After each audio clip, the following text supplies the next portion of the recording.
Section 1. You will hear a woman, Paula, phoning her friend Ralph about an application to the local council for money for their drama club. First, you have some time to look at questions 1 to 3 on page 66.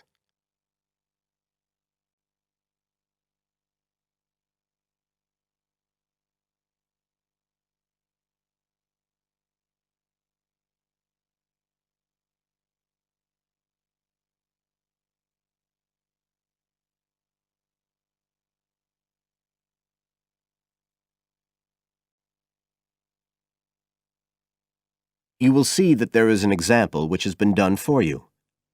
On this occasion only, the conversation relating to this will be played first.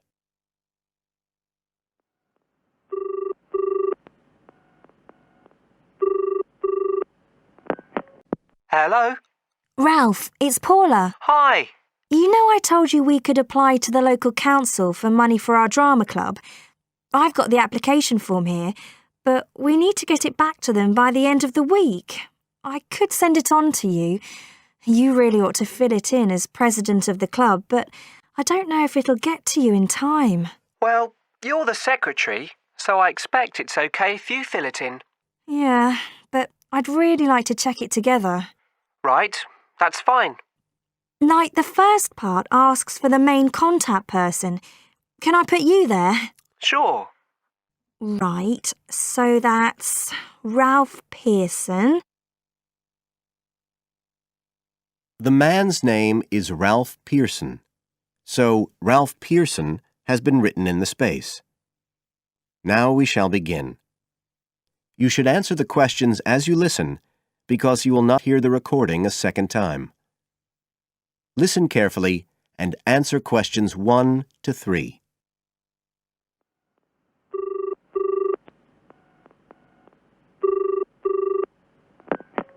Hello? Ralph, it's Paula. Hi. You know I told you we could apply to the local council for money for our drama club? I've got the application form here, but we need to get it back to them by the end of the week. I could send it on to you. You really ought to fill it in as president of the club, but I don't know if it'll get to you in time. Well, you're the secretary, so I expect it's okay if you fill it in. Yeah, but I'd really like to check it together. Right, that's fine. Like, the first part asks for the main contact person. Can I put you there? Sure. Right, so that's Ralph Pearson. Oh, and then I need your contact address. So that's 203 South Road, isn't it? No, 2:30. Oh, sorry, I always get that wrong. Then it's Drayton. Oh, do you think they need a postcode? Better put it, it's DR6 8AB. Okay. Telephone number. That's 01453 586 098, isn't it? Yes. Right. Now, in the next part of the form, I have to give information about our group. So, name of group, that's easy. We're the Community Youth Theatre Group. But then I have to describe it. So, what sort of information do you think they want? Well, they need to know we're amateurs, not professional actors. And how many members we've got. What's that at present, 20? 18. And should we put in the age range? That's 13 to 22. No, I don't think we need to. But we'd better put a bit about what we actually do. Something like members take part in drama activities. Activities and workshops? OK. Right. That's all for that section, I think. You now have some time to look at questions 4 to 10 on page 66.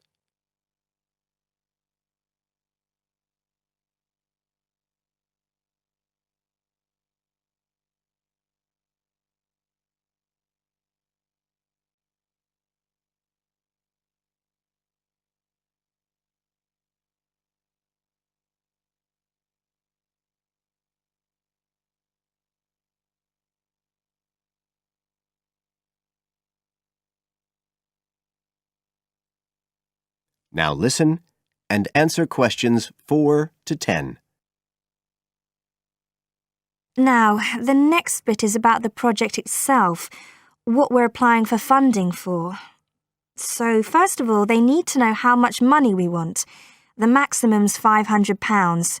I think we agreed we'd ask for 250, didn't we? OK. There's no point in asking for too much. We'll have less chance of getting it. Then we need to say what the project, the activity is. Right. So we could write something like, to produce a short play for young children. Should we say it's interactive? Yes, good idea. Right, I've got that. Then we have to say what we actually need the money for. Isn't that it? No, we have to give a breakdown of details, I think. Well, there's the scenery. But we're making that. We need to buy the materials, though. Oh, OK. Then there's the costumes. Right. That's going to be at least £50. OK. And what else? Oh, I just found out we have to have insurance. I don't think it'll cost much, but we need to get it organised. Yes, I'd forgotten about that. And we could be breaking the law if we don't have it. Good thing we've already got curtains in the hall. At least we don't have to worry about that. We'll need some money for publicity. Otherwise, no one will know what we're doing. And then a bit of money for unexpected things that come up. Just put sundries at the end of the list. OK, fine. Now, the next thing they want to know is if they give us the grant, how they'll be credited. What do they mean, credited? I think they mean how we'll let the public know that they funded us. They want people to know they've supported us. It looks good for them. Well, we could say we'd announce it at the end of the play. We could make a speech or something. They might prefer to see something in writing. We'll be giving the audience a programme, won't we? So we could put an acknowledgement in that? Yeah, that's a better idea. OK, and the last thing they want to know is if we've approached any other organisations for funding and what the outcome was. Well, only National Youth Services, and they said that at present funds were not available for arts projects. Right, I'll put that. And then I think that's it. I'll get that in the post straight away. I really hope we get the money. I think we've got a pretty good chance. Hope so anyway. Thanks for doing all this, Paula. That's OK. See you soon. Bye. Bye. That is the end of Section 1. You now have half a minute to check your answers.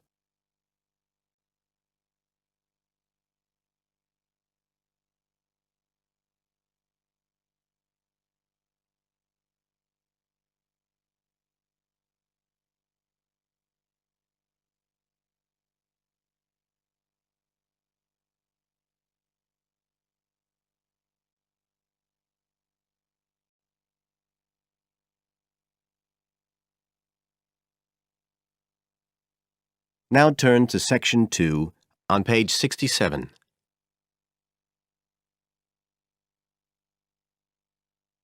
Section 2. You will hear Joanne describing her home city of Darwin in Australia to a man called Rob, who hopes to go there. First, you have some time to look at questions 11 to 15 on page 67.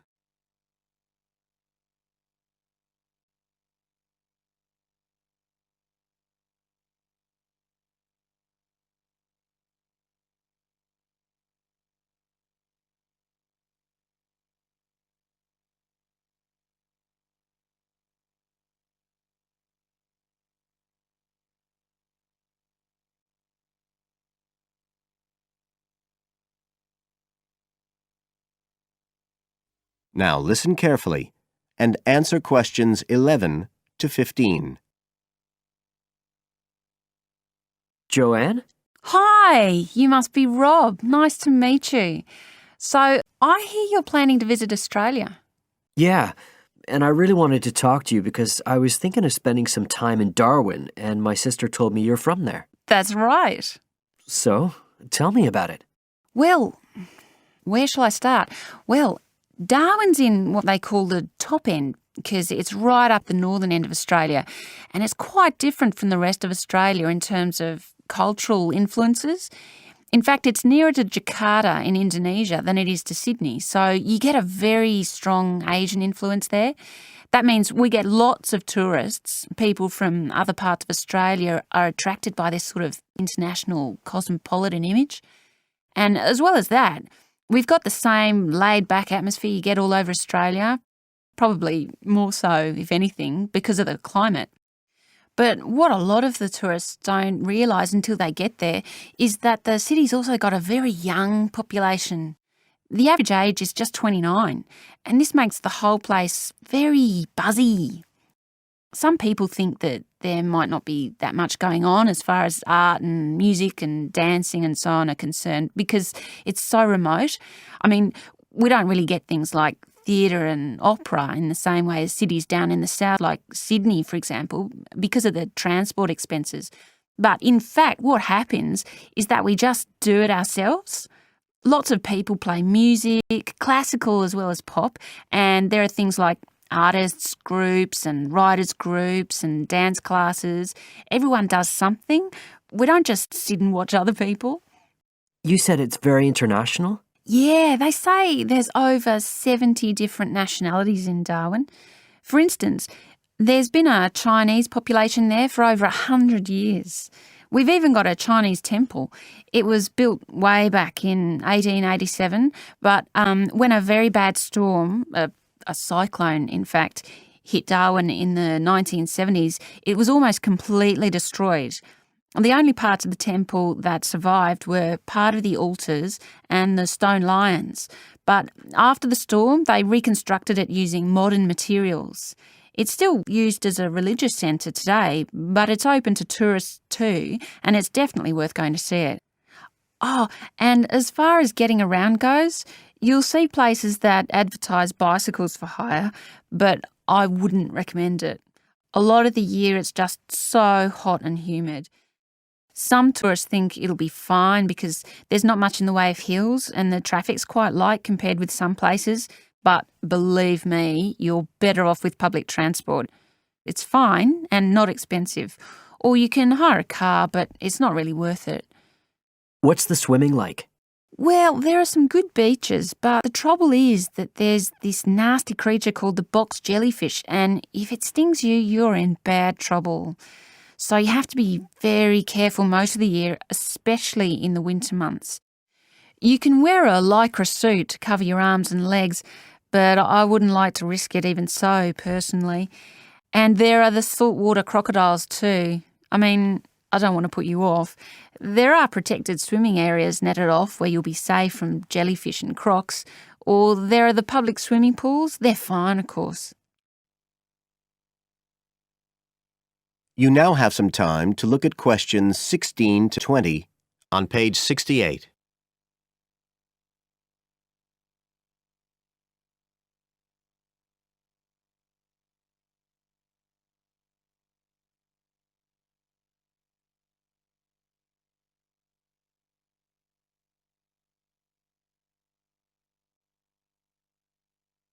Now listen and answer questions 16 to 20. So which places would you specially recommend? Well, one of the most popular attractions is called Aquascene. What happens is every day at high tide, hundreds of fish come in from the sea, all different sorts, including some really big deep sea fish. And some of them will even take food from your hand. It's right in the middle of town at the end of the esplanade. It's not free. I think you have to pay about $5, but it's definitely something you have to experience. Then, of course, Darwin has a great range of food. Being such a cosmopolitan place, and if you don't have lots to spend, the best place to go is to Smith Street Mall, where they have stalls selling stuff to eat. There's all sorts of different things, including Southeast Asian dishes, which I really like. You'd think there'd be plenty of fresh fish in Darwin, as it's on the coast, but in fact, because of the climate, it mostly gets frozen straight away. But you can get fresh fish in the restaurants on Cullen Bay Marina. It's a nice place to go for a special meal, and they have some good shops in that area too. What else? Well, there's the Botanic Garden. It's over 100 years old and there's lots to see. An orchid farm, rainforest, a collection of palm trees, a wetlands area. You can easily spend an afternoon there. That's at Fanny Bay, a couple of kilometres out to the north. Then, if you've got any energy left in the evening, the place to go is Mitchell Street. That's where it all happens as far as clubs and music and things are concerned. You'll bump into lots of my friends there. Talking of friends, why don't I give you some email addresses? I'm sure they wouldn't mind. That is the end of Section 2. You now have half a minute to check your answers.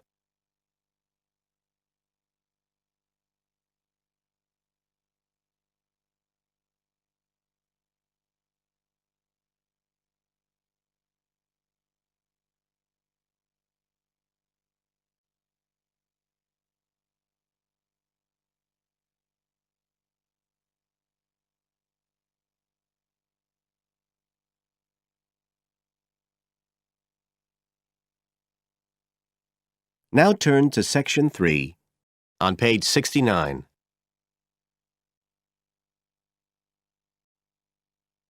Section 3. You will hear two university students, Phil and Stella, talking to their tutor about their research project. First, you have some time to look at questions 21 to 27 on pages 69 and 70.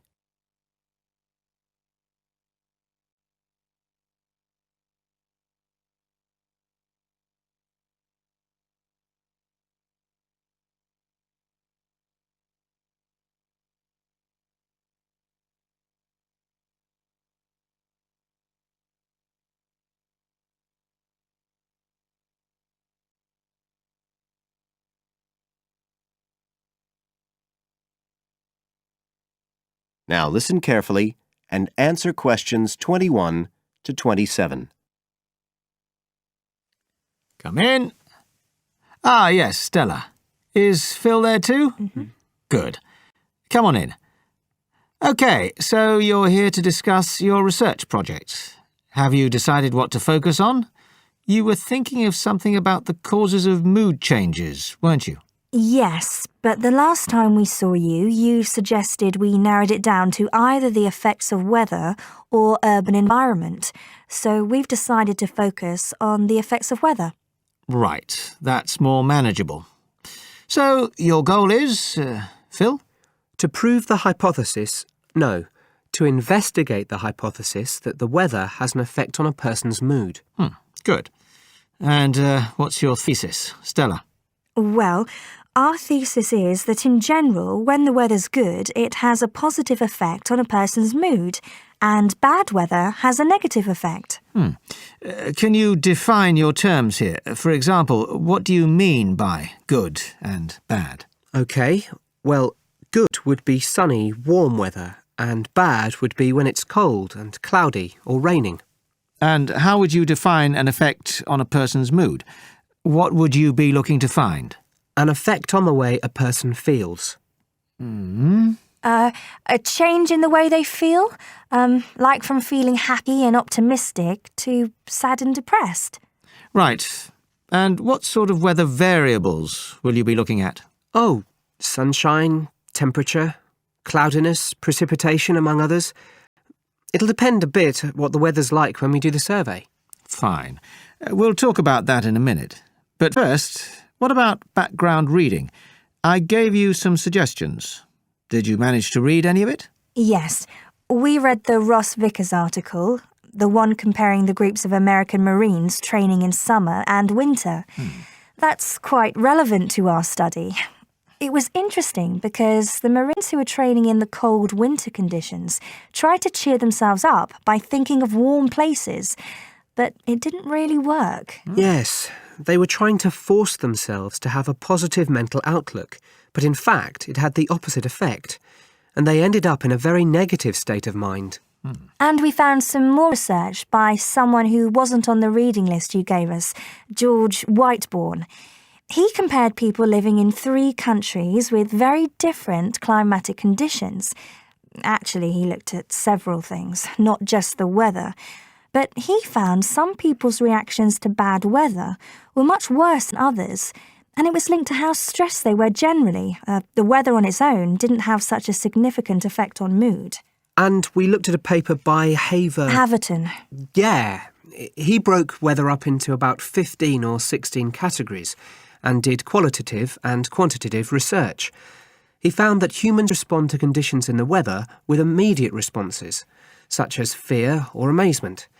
But these responses can also be linked to associations from their earlier life, such as a particular happy or sad event. Did you have a look at Stanfield's work? Yes.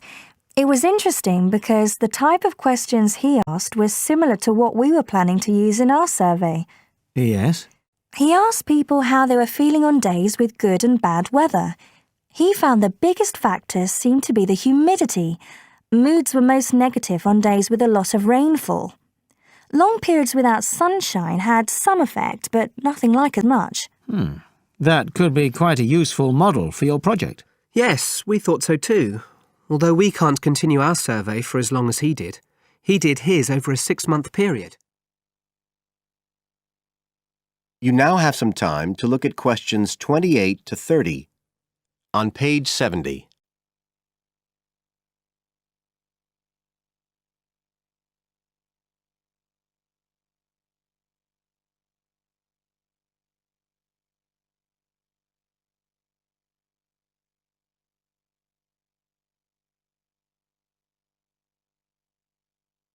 Now listen and answer questions 28 to 30. Right. Well, you've made quite a good start. So, where are you going from here? Well, we've already made the questionnaire we're going to use for the survey. It's quite short, just 8 questions. We're aiming to survey 20 people over a period of 3 months from October to December. We can't specify the actual dates yet because it depends on the weather. We want to do the survey on days with a range of different weather conditions. And we'll just be working on campus, so our data will only be statistically sound for the student population here. That's okay. Have you thought how you'll determine what will constitute each aspect of weather, and how many you're looking at? We decided on 4.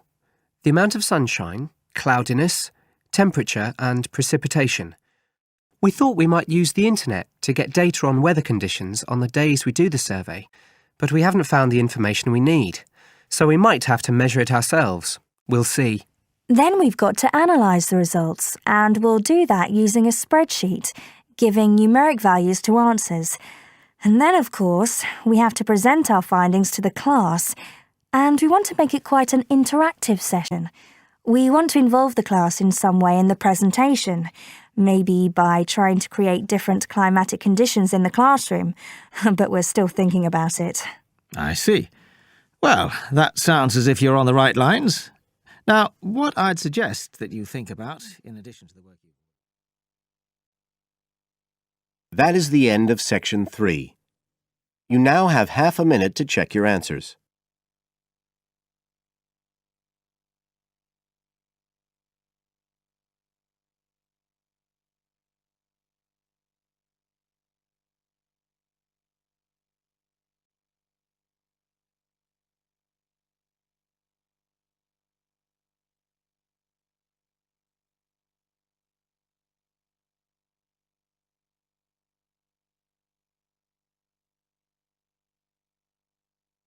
Now turn to section 4 on page 71.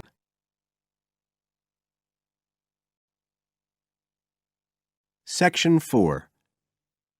You will hear a lecturer in education talking about some experiments done in the USA to investigate the effects of reducing class sizes. First, you have some time to look at questions 31 to 40 on pages 71 and 72.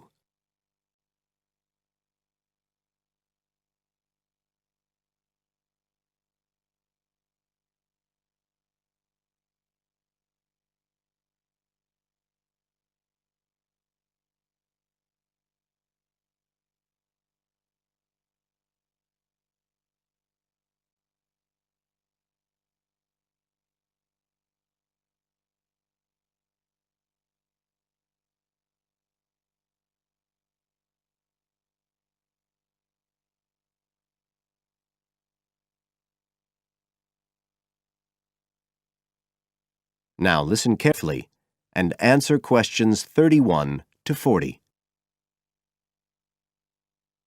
All over the world, there are passionate arguments going on about how educational systems can be improved. And of all the ideas for improving education, few are as simple or attractive as reducing the number of pupils per teacher. It seems like common sense. But do these ideas have any theoretical basis? Today, I want to look at the situation in the USA and at some of the research that has been done here in America on the effects of reducing class sizes. In the last couple of decades or so, there has been considerable concern in the United States over educational standards here, following revelations that the country's secondary school students perform poorly relative to many Asian and European students. In addition, statistics have shown that students in the nation's lower-income schools in the urban areas have achievement levels far below those of middle-class and upper-middle-class schools. So would reducing class sizes solve these problems? Well, we have to remember that it does have one obvious drawback. It's expensive. It requires more teachers and possibly more classrooms, equipment, and so on. On the other hand, if smaller classes really do work, the eventual economic benefits could be huge. Better education would mean that workers did their jobs more efficiently, saving the country millions of dollars. It would also mean that people were better informed about their health, bringing savings in things like medical costs and days off sick. So what reliable information do we have about the effects of reducing class sizes? There's plenty of anecdotal evidence about the effect on students' behavior, but what reliable evidence do we have for this?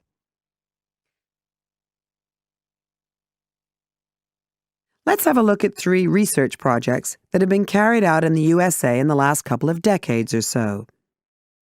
The first study I'm going to look at took place in the state of Tennessee in the late 1980s. It involved some 70 schools. In its first year, about 6,400 students were involved, and by the end of the study, 4 years later, the total number involved had grown to 12,000. What happened was that students entering kindergarten were randomly assigned to either small classes of 13 to 17 students or regular-sized classes of 22 to 26. The students remained in whatever category they had been assigned to through the 3rd grade, and then, after that, they joined a regular classroom. After the study ended in 1989, researchers conducted dozens of analyses of the data. Researchers agree that there was significant benefit for students in attending smaller classes, and it also appears that the beneficial effect was stronger for minority students. However, there's no agreement on the implications of this. We still don't know the answer to questions like how long students have to be in smaller classes to get a benefit, and how big that benefit is, for example. The second project was much larger and took place in California. Like the Tennessee study, it focused on students from kindergarten through to grade 3, but in this case, all schools throughout the state were involved. The experiment is still continuing, but results have been very inconclusive, with very little improvement noted. And the project has, in fact, also had several negative aspects. It meant an increased demand for teachers in almost all California districts. So the better-paying districts got a lot of the best teachers, including a fair number that moved over from the poorer districts. And there were a lot of other problems with the project. For example, there weren't any effective procedures for evaluation. All in all, this project stands as a model of what not to do in a major research project. A third initiative took place in the state of Wisconsin at around the same time as the California project began, and it's interesting to compare the two. The Wisconsin project was small. Class sizes were reduced in just 14 schools, but it was noteworthy because it targeted schools at which a significant proportion of the students were from poor families, compared with California's one-size-fits-all approach.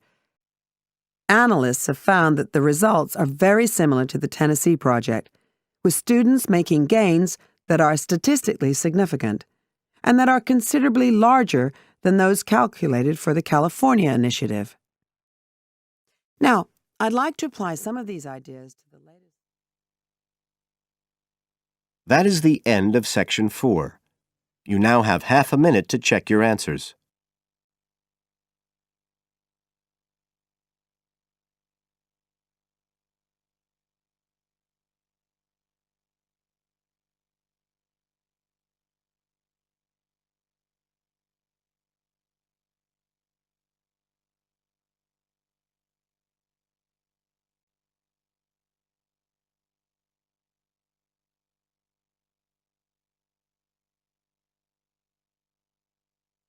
That is the end of the listening test. You now have 10 minutes to transfer your answers to the separate answer sheet.